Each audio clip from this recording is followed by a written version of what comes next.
Et bonjour à tous et à toutes. Voilà, nous allons faire cette petite vidéo qui dure environ, j'essaie de maintenir la vidéo, un grand maxi à 30 minutes, c'est pas toujours évident. Je vous souhaite la bienvenue si vous découvrez donc ma petite chaîne, toute modeste qu'elle est, mais elle est. Voilà, je suis Florence. Je vous invite à me découvrir sur le site ou sur Facebook. Enfin bon, voilà. Venez découvrir, prenez les messages comme ils viennent parce que à un moment donné, on peut faire une petite marche arrière dans les messages, cliquer et voir ce que ça dit. C'est peut-être ce message-là que vous devez entendre à ce moment précis. Alors je fais ça avec beaucoup d'humilité, de cœur. J'ai pas de choses qui me. C'est vraiment un partage de ces messages que je reçois. Donc voilà, on y va. Je vais vous parler des énergies angéliques qui vont nous entourer jusqu'au 10 juin. Alors aujourd'hui et demain, on sera avec Mébaël, mais je vais pas trop m'arrêter du coup puisque c'est jusqu'à demain. Mébaël, on est avec cet ange qui est un ange Dieu conservateur, hein. On a des causes justes, espoir. Voilà, je vous laisse découvrir si vous avez envie de le découvrir. C'est vrai que c'est un ange qu'on va appeler surtout lorsqu'on a besoin de lucidité, de développer des valeurs aussi, j'ai envie de dire, de discernement. Euh, voilà, je m'arrête pas trop sur cet ange, je vais plutôt vous parler, parce qu'on a ces deux anges-là qui vont terminer ce cœur des chérubins, ce cœur qui est gouverné par l'archange Raziel. Et donc je vais vous parler d'Ariel qui va être avec nous à partir du 1er juin jusqu'au 5 juin.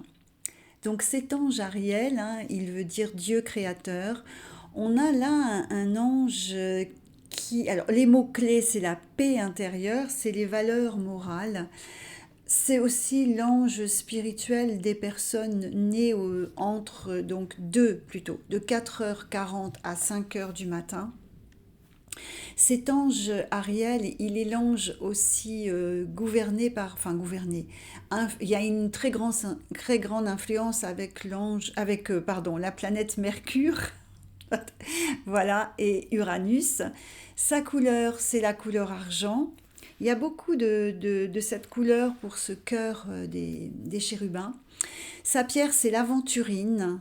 C'est une pierre douce, l'aventurine. Et la fleur, c'est la fleur de gui. Voilà, ou la plante en général, pour faire plaisir à cet ange Ariel. Les enfants de cet ange sont parfois, malheureusement, ils vont connaître le débordement, comment dirais-je, le débordement au niveau, ou une faiblesse plutôt, sur les abus. Donc ça peut être tous les abus, que ce soit l'alcool, que ce soit, enfin, tous ces abus-là.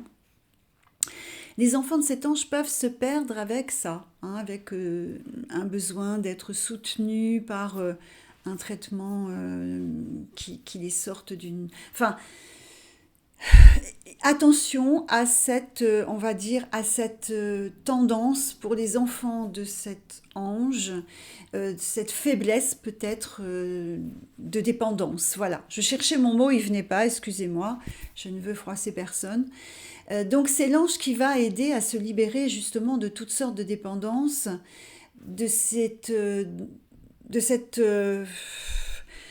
engrenage, en fait, quel qu'il soit, il va être là pour vous, qui que vous soyez. Mais c'est vrai que les enfants qui sont nés donc entre le 1er et le 5 juin sont les enfants de cet ange Ariel, et parfois ils ont tendance à se raccrocher peut-être à des choses pour pouvoir surmonter. Je ne dis pas qu'ils sont tous dépendants de quelque chose, hein. Je dis que quand il y a peut-être un petit souci, eh ben, ils ont besoin d'une béquille. Voilà. Donc attention que cette béquille n'entraîne pas de dépendance. C'est mieux dit comme ça.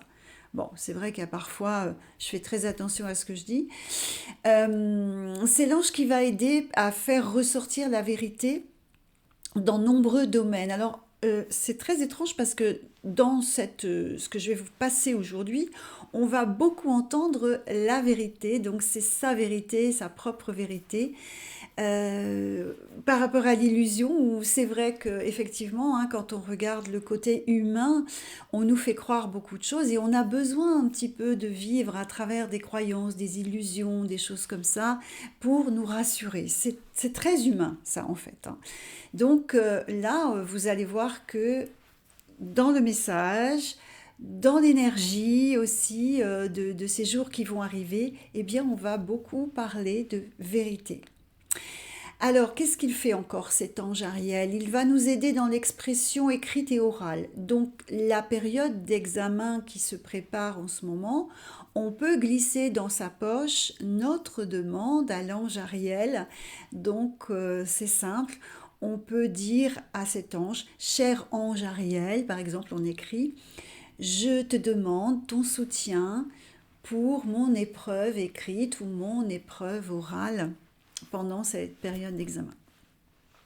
Alors évidemment, quand on écrit ça, on y apporte beaucoup de cœur, beaucoup d'amour. Je vous dis toujours, c'est avec les tripes, mais oui, c'est comme ça qu'il faut faire. Et porter ce petit papier. C'est aussi l'ange de l'entente familiale, c'est l'ange qui va aider à développer la spiritualité aussi. Donc vous voyez, cet ange, il a beaucoup de choses. On peut lui demander aussi, on l'appelle l'ange citronné, parce que on peut avoir cette sensation de ressenti ou même d'odeur de citron quand on s'adresse à cet ange. Et sachez que pour les personnes qui souhaitent perdre du poids, eh bien, faites votre demande à Ariel pour un soutien dans cette perte de poids. Alors, à partir donc du 6 juin jusqu'au 10, j'essaye de bien me concentrer sur les dates, eh bien nous quittons Ariel et nous serons avec l'ange qui est le dernier ange avec une énergie féminine, hein. Ariel, énergie plutôt masculine, et là on va passer avec Akamia, énergie plutôt féminine, et c'est le dernier ange du cœur des chérubins. Alors c'est le 16e ange, et donc Ariel est le 15e ange. Donc ce cœur sagesse et amour, hein, on l'a vu, hein, au fur et à mesure qu'on a parlé de ces anges, c'est Dieu qui érige l'univers, donc c'est pas rien. Cet ange-là a une très grande force pour la verticalité, en fait. C'est un ange avec une énergie extraordinaire. Donc il donne à ses enfants ce pouvoir d'harmoniser, d'équilibrer le fait de la réalité et entre la réalité et le rêve. Donc c'est une particularité qu'il accorde vraiment à ses enfants, donc qui sont nés entre le 6 et le 10. Qu'est-ce que je peux vous dire encore? Cet ange, il va donner de la force à surmonter évidemment toute peur, toutes les phobies, toutes les angoisses, tout ce qui est le plan psychologique. C'est un vrai soutien. C'est l'ange qu'il faut appeler Akamia. Il faut l'appeler pour tout ça, en fait. Il va vous aider à retrouver, c'est-à-dire non seulement confiance en vous, mais à vous approprier peut-être ces peurs pour pouvoir continuer et avancer. C'est cet ange-là qu'il faut appeler. Ça ne veut pas dire qu'on va faire disparaître, par exemple, une agoraphobie, on ne va pas la faire disparaître du jour au lendemain avec l'ange. Encore une fois, on va être dans cette énergie de l'ange pour qu'il nous soutienne à nous redonner en fait une confiance en nous, mais bien plus que ça en fait, c'est beaucoup plus subtil parce que ça va nous aider à pas accueillir mais à comprendre et à avancer avec cette souffrance-là. Vous voyez ce que je veux dire? Alors, les mots-clés pour cet ange Akamia sont prospérité, triomphe sur la traîtrise. C'est l'ange qui va développer l'intuition et la sensibilité. Et c'est l'ange qui va favoriser, par exemple, quand on est en recherche d'emploi, il va vous aider à vous diriger sur un chemin ou un autre Demandez-lui, est-ce que cette offre-là, elle est bonne pour moi? Est-ce que je ne me suis pas éparpillée dans cette recherche d'emploi vers quelque chose qui finalement, au bout d'un temps, ne me conviendra plus? Donc, de le solliciter en expliquant les choses très simplement, parce que effectivement, vous aurez peut-être une synchronicité ou quelque chose qui va arriver. Voilà, c'est comme ça que ça fonctionne en fait, hein. Si vous voulez, j'ai envie de vous dire, pour faire quelque chose d'assez rigolo j'aime bien faire marcher un peu l'imaginaire, eh bien saisissez les ailes de l'ange. Saisissez, envolez-vous avec lui, accordez-lui votre confiance. Tout ça dans le respect, hein, parce que je suis très respectueuse de ces énergies angéliques. Vous savez, c'est Saint Augustin qui a mis un petit peu tout ça en ordre avec comment dirais-je, il a précisé leurs fonctions, il a, euh, il a fait en sorte de nous, comment dire, d'établir la nature de chaque ange en fait. Voilà. Donc on retrouve les anges hein, dans plusieurs religions, hein. On la retrouve dans le christianisme, dans le judaïsme, on retrouve dans l'islam aussi des anges, hein. Donc tout en étant vraiment bien respectueux de toutes ces religions, il faut se dire que ce sont des énergies qui sont... En fait, ce sont des messagers. Je veux dire, leur fonction, ce sont être messagers. Messagers et veilleurs. Voilà. Je trouve que c'est les deux mots qui collent le plus à ces énergies angéliques. Alors, dans notre vie, simplement et librement, on peut s'accorder des petits moments pour s'adresser à ces énergies-là. Faites-le, moi vraiment je vous le conseille. Encore une fois, moi je vois pas des petits anges partout, je suis pas du tout dans le fantastique, mais franchement, pour avoir eu de si belles expériences et tenu le coup à des moments tellement difficiles, des moments d'épreuve, eh ben oui, faites-le. Faites-le. Et puis n'essayez pas de convaincre encore une fois ceux qui pensent que ce sont des âneries ou peu importe, on s'en fout. Franchement, ça sert à rien d'essayer de dire que oui, effectivement, j'ai senti que j'avais un soutien et qu'ils ne vous comprendront pas et que ce n'est peut-être pas le moment pour eux de le comprendre. Peut-être un jour. Voilà. Tout vient à un moment donné quand c'est juste. Les énergies. Alors, je vais vous lire mon message. Je vous donnerai les énergies après. J'ai envie de faire comme ça. Ouais, on va faire comme ça. Je vous donne mon message. Comme ça, on va pouvoir continuer à discuter un petit peu de ça. J'y vais. L'illusion de la beauté t'entraîne sur un faux chemin. Elle gravite autour de ta vérité, capturant l'idéal propre à chacun. Offre-toi le jardin chantant, le renouveau au chant de l'âme.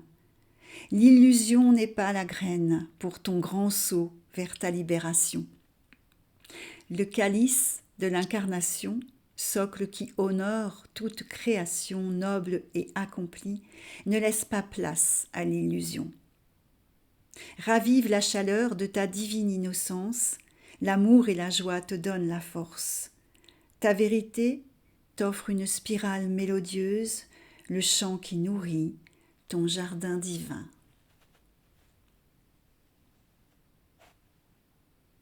Voilà.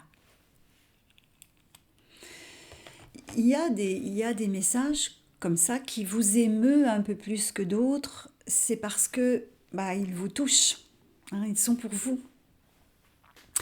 Donc voilà. Il y a des personnes à qui ça ne va pas parler, eh bien c'est ce que je disais tout à l'heure. Allez voir s'il n'y a pas un autre message qui vous parle. Moi personnellement, celui-ci m'a beaucoup touchée parce que c'est vrai que on nous amène tellement d'illusions, euh, de tas de choses qui en fait nous entraînent sur des fausses croyances, sur des trucs qui peuvent nous amener à avoir des actes, des pensées qui nous feront pas avancer, Je pense qu'il faut vraiment écouter sa propre vérité, sa profondeur d'âme, vraiment. On avait dans les dans les énergies là de cette semaine, la sérénité. Donc vous êtes invité à chercher un peu plus de sérénité dans votre vie. Accordez-vous des temps de repos, de silence. Vous savez, on n'a pas conscience de tout ce qui nous entoure en fait. Même quand on nous demande d'être attentif à quelque chose, on ne peut pas être attentif à ce que l'on voit, ce que l'on entend, ce que l'on sent, ce que l'on ressent en même temps. Donc en fait, il passe à travers tout ça tout un tas d'informations qui nous échappent et qui peuvent échapper aussi à nos demandes et aux réponses qu'on peut nous envoyer. J'espère que c'est assez clair pour vous. Mais d'avoir des moments d'attention me semble différente, attention différente, me semble pouvoir être un soutien. Je vous donne ça, la balle est dans votre camp. En tout cas, essayez de trouver de la sérénité, de poser, de stopper le mental, de stopper l'émotionnel, peut-être trop fort, trop encombrant. Essayez ces choses-là. La deuxième énergie que j'ai ressentie était vraiment l'évolution. Donc, il y a des personnes qui doivent être très certainement en grande évolution. L'évolution, ça se prépare, hein, c'est pas du jour au lendemain. Ça peut mettre beaucoup de temps. Et dans cet espace-temps qui normalement, il n'est pas calculé là-haut, hein, le temps, nous on le calcule, mais voilà.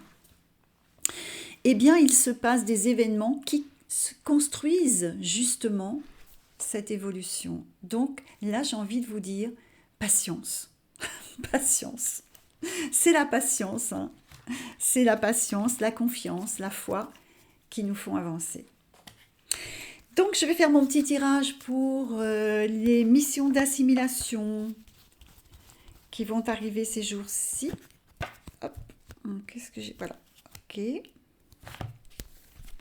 C'est toujours mon petit jeu, hein. J'ai toujours pas avancé dans mes projets. J'ai pas le temps. Allez, on y va. Donc je vais demander une généralité par rapport aux missions d'assimilation. Pour certains, ça parlera, pour d'autres, pas du tout. Si ça ne parle pas, eh bien, attendez la prochaine fois. Je m'adresse aux personnes qui ont la mission de guérir, la mission de guérison. Donc d'abord pour soi, qu'est-ce que j'ai à guérir en ce moment? Vous allez avoir des signes, des choses qui vont faire, des manifestations qui vont faire qu'effectivement, on va vous montrer un chemin vers votre propre guérison. Cette mission d'assimilation peut aussi s'adresser aux personnes qui sont dans le soin. Alors, qu'on soit médecin, qu'on soit infirmière, voilà, c'est pareil, hein, ou bien qu'on soit dans l'envie d'aider les personnes sur leur chemin de guérison. Ça, je parle de ça pour tous les thérapeutes parce que il faut quand même différencier les choses. Donc les médecins, vous allez peut-être être amené à avoir une petite truc pour un de vos patients qui va faire que ça va l'amener plus vite sur sa guérison, par exemple. Cette mission d'assimilation touche un grand nombre de personnes, hein. C'est aussi pour parfois remettre un petit peu les choses en place en se disant je ne suis pas super guérisseur, super médecin, super machin truc. Ça remet les choses en place aussi. Donc voilà pour l'assimilation, on va voir dans un petit peu plus de détails, bien entendu. Je vais aller les chercher.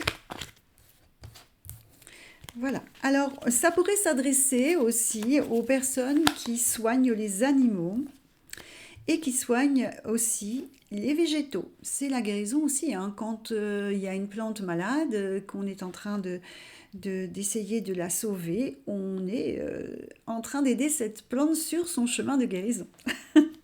Donc voilà, ça va s'adresser, j'ai l'impression qu'il y a peut-être plus orienté là-dessus. Et on va vous apporter beaucoup de force et de courage et lever certains blocages sur justement ce positionnement ou de la mission de guérir ou de communiquer, parce que là on parle de communiquer des informations qui pourraient amener à une évolution vers quelque chose qui amènerait à la guérison. C'est pas mal. C'est pas mal. Ça pourrait être aussi un aspect plus général de nous dire qu'il va peut-être y avoir un phénomène ou quelque chose qui va éveiller peut-être un chercheur, une personne, mais sur une avancée pour la bonne santé. Parce que là, c'est quand même pas mal. On parle de finances qui vont s'accorder aussi et qui vont pouvoir apporter... oui. Alors voilà, c'est très étonnant parce que je vous parlais justement que ça pourrait être général et puis on me mène, là j'ai cette carte de l'humanité. Ah, qui dit qu'on va peut-être pas avoir une petite chose qui va pousser une évolution dans un traitement ou dans quelque chose qui pourrait être très important. Voilà mes amis, je pense que j'ai fait le tour avec ces énergies. Je vous souhaite une très belle semaine. Je ne sais pas quand je vous retrouve, hein. J'accorde toujours un temps bien où j'ai le temps, où je suis calme, où je suis rien que pour cette vidéo. Donc je vous souhaite de beaux jours, comme j'aime bien le dire.